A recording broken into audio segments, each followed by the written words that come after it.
Ini rumah rakyat luar biasa, kami terima dengan lapang dada yang terbuka. Ya, ini tempatnya. Kami DPR kita ada fungsi. Ya, pertama kami dari rakyat untuk rakyat dan kami siap menerima aspirasi. Ini pertama. Yang kedua itu 3 fungsi: pengawasan, legislasi, anggaran dan pengawasan. Berapa bulan lalu, bulan Desember, itu sempat datang sampaikan aspirasi. Jadi ini yang ketiga kali. Kalimat-kalimat saya nanti bicara itu saya sudah antar aspirasi itu sampai di Mempan, Mempan RB.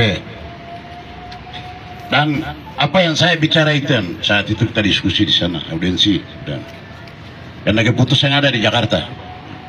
Ini yang pertama. Yang kedua, besok harinya kami juga tidak merasa puas dan kami lagi ketemu juga dengan DPD RI, putusan Papua, dan sekaligus aspirasi itu kami serahkan kepada Ketua DPD RI.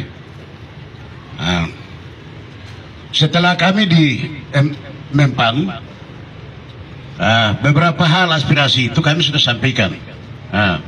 Pertama itu dari 950, kita minta waktu itu ditambah jadikan 1.500, tapi disampaikan penerimaan informasi untuk tahun ini sudah tutup. Kita minta juga bagaimana pengangkatan untuk 2025 masih. Di sana sampaikan juga kita tunggu, kita semua bawaan jadi pengumuman dari Presiden. Setelah ada formasi, nanti teknisnya itu semua nanti kembali ke daerah. Ada formasi nanti kita akan bicara. Kita akan diskusi eksekutif legislatif dengan pencakar sama-sama. Teknis apa yang kita pakai di sini. Ini setelah itu, kami minta lagi bagaimana yang sedang jalan SKB dan SKB yang jalan ini informasi 2024 100%, tetapi kita kembali pada Undang-Undang Otonomi Khusus. Di situ juga jelas 2080 itu yang disampaikan oleh pusat. Ya, kalau 100% ya harus revisi dulu otonomi khusus undang-undang bisa. Ini yang disampaikan. Setelah itu Mempan disuruh eksekutif dan legislatif kembali verifikasi. Pengumuman disampaikan kepada BKN untuk menunda, lalu diverifikasi. Lalu berapa satu nih? Kami di sini sudah lakukan. Jadi kami hitung-hitung 80% itu dari jumlah 950 itu 80% itu berapa, 20% itu berapa.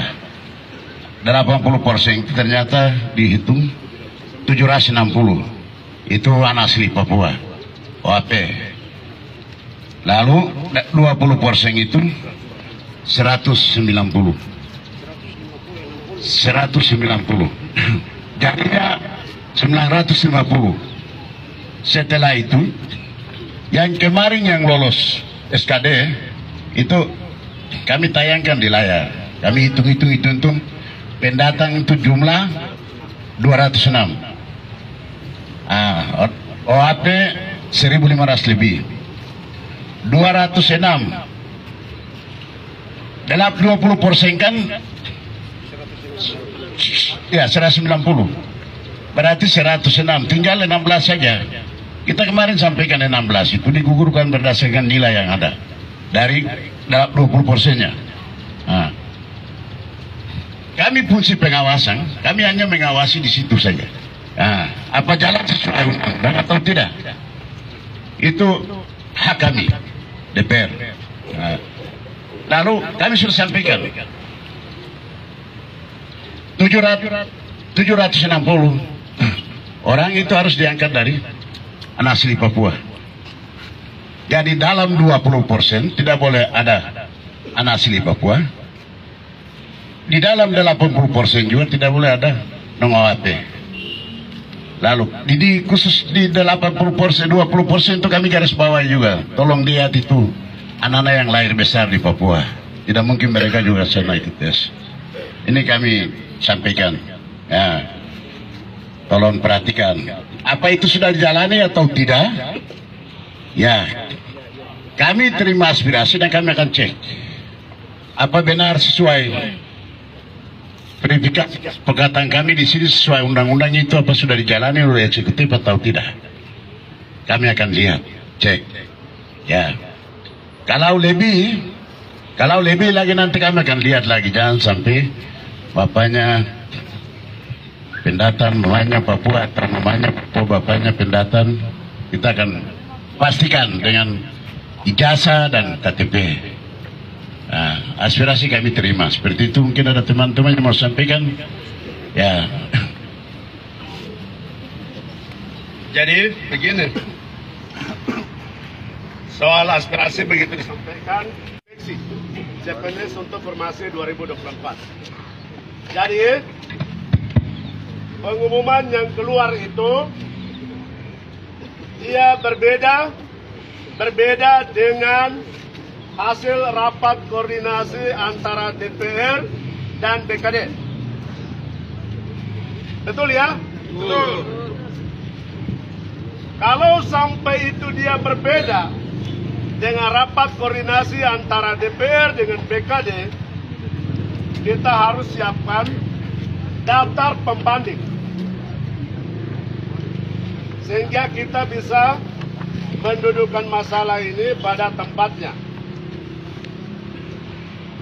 Karena sampai 80% tidak diakomodir, maka dia melawan hasil rapat koordinasi DPR dengan regulasi yang mengatur tentang penerimaan CPNS formasi 2024. Nanti bisa baca SK 150. Sekedar informasi buat teman-teman itu bahwa begini, pengadaan penerimaan pegawai negeri formasi 2024 itu pertama dasarnya itu peraturan pemerintah nomor 106 pasal 29. Catat ya, itu nanti bisa dipelajari supaya kita bicara di mana-mana itu katanya. Peraturan pemerintah nomor 106 itu turunan daripada undang-undang otonomi khusus. Seperti yang tadi Pak Ketua sampaikan.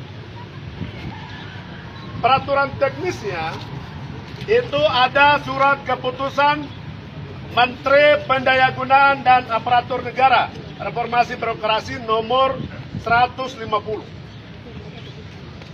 Itu mengatur secara jelas dan tegas soal kuota penerimaan OAP itu adalah 80%. Untuk non-OAP itu 20%. Kalau hasil yang ada ini keluar dari ketentuan itu, maka dia melawan surat keputusan Menteri Pendayagunaan Aparatur Negara yang dimaksud. Kita siapkan bank pembandingnya saja. Kalau sampai 80% itu di dalam, ada orang non-OAP yang terselip namanya di dalam, maka dia melawan. Pengumuman kemarin ini kan ada catatan juga. Berapa hari dikasih kesempatan untuk dilakukan sanggahan oleh BKD. Sekarang langkah-langkah kita seperti apa? Nanti Pak Pimpinan bisa mengundang DPR dengan BKD, kita pertanyakan. Karena memang kemarin dalam pengumuman itu aturannya itu dikasih 3 atau 4 hari untuk para pencakar itu melakukan sanggahan. Kalian bisa mengajukan keberatan. Contoh, saya punya skor nilai selama SKD dengan SKB, itu nilainya saya 400. Tapi kenapa yang dikasih lolos itu yang dapat nilai 300 atau 200? Begitu. Jadi karena ini kita ada pada tahapan masa sanggahan, pimpinan DPR bisa mengundang BKD untuk kita rapat kembali. Sehingga kita kembali 80% itu untuk orang asli Papua dan 20% untuk non-Papua itu sudah harus dijawab. Begitu ya. Kalau soal ada teman-teman yang minta harus 100%, nah ini kami tidak semua regulasi. Karena regulasi ini bukan DPR Papua yang buat. Karena aturannya begini, DPR buat keputusan, DPR buat perdasus, itu kita mau batalkan itu bukan di sini. Itu ada proses hukum sampai di Mahkamah Agung. Karena Mahkamah Agung yang diberi wewenang untuk membatalkan apa yang diputuskan secara kelembagaan di DPR Papua. Begitu ya. Jadi karena itu kita tidak bisa mengambil keputusan bahwa harus 100. Ini kita bicara jujur. Kita bicara jujur. Harus 80% dan 20%. Jangan juga karena teman-teman ini kemarin ikut tes kemudian tidak dikasih lolos, lalu datang protes. Ini tidak bisa. DPR di sini kami mewakili rakyat Papua Tengah. Bukan perwakilannya keluarga ini atau keluarga itu. Tidak bisa. Kami bisa membelah sama adik-adik sekalian. Karena kami bukan wakil rakyatnya kalian. Kami wakil rakyat keseluruhan rakyat Papua Tengah. Jadi kalau 80% semua orang asli Papua, orang Papua dari manapun, udah terjawab, terpenuhi sesuai ketentuan. Begitu ya. Jadi kita siapkan data pembanding Pak Ketua.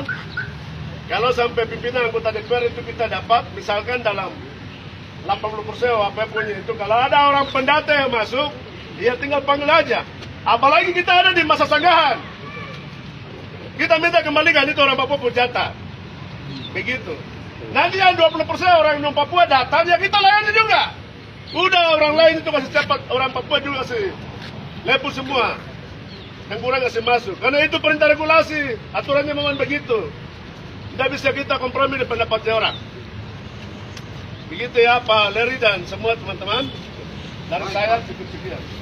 Mungkin ada sedikit saja Bapak. Sekarang pimpinan kita sudah fokus ke 80. Ya, nanti ada 100 apa segala macam kita taruh dulu. Sekarang kita fokus ke 80. Sepertinya pimpinan teman-teman sudah punya data. Data yang berhubungan dengan 80% itu kira-kira berapa? Kalau 80% itu kita bilang 760 ya. Dari 760 itu kira-kira berapa orang yang kita temukan, teman-teman punya data itu mengatakan itu teman-teman non UAP. Pas. Nah, Pas. itu yang kemudian kita mau tindak lanjut. Pas. Jadi sekarang pimpinan kita minta seperti yang tadi Pak Iki bilang, panggil BPKSDM dengan datanya datang, tidak perlu 80%-nya, nilainya kalau 760 itu tidak perlu satu-satu.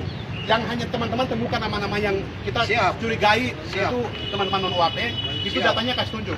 Kita lihat sama-sama. Dia mamanya orang Papua, bapaknya pendatang, berarti tetap dia orang Papua. Bapaknya pendatang, mamanya orang Papua, berarti dia tetap kategori Papua. Itu kita sama-sama lihat. Jadi tidak hanya kami anggota Dewan, tapi juga teman-teman pencaker, perwakilan beberapa yang punya data-data itu kita masuk ke dalam, kita duduk sama-sama dan kita selesaikan. Kita selesaikan masalah yang ada. Jadi masalahnya cuma itu saja, tidak usah kita bias kemana-mana. Kita fokus saja ke sana dan teman-teman sudah punya data itu, kita fokus ke data itu bersamaan dengan apa namanya kita juga temukan kemarin teman-teman temukan bahwa dari data total itu yang BKPSDM keluarkan itu kan juga tidak total 760, mungkin 696. Itu juga perlu dijelaskan. Oleh karena itu, pimpinan sudah sampaikan pada kesempatan ini, kami sudah terima aspirasi, follow up dari tindak lanjut dari aspirasi ini, kita langsung masuk ke teknis saja. Sudah apa namanya? Kita sudah pelajari apa yang menjadi concern dari teman-teman. Teman-teman sudah punya data pembanding yang tadi Pak Dewan sampaikan, BPKSDM sudah punya, kita masuk ke dalam dan kita selesaikan sama-sama. Saya kira seperti itu. Jadi tidak usah lagi belok-belok.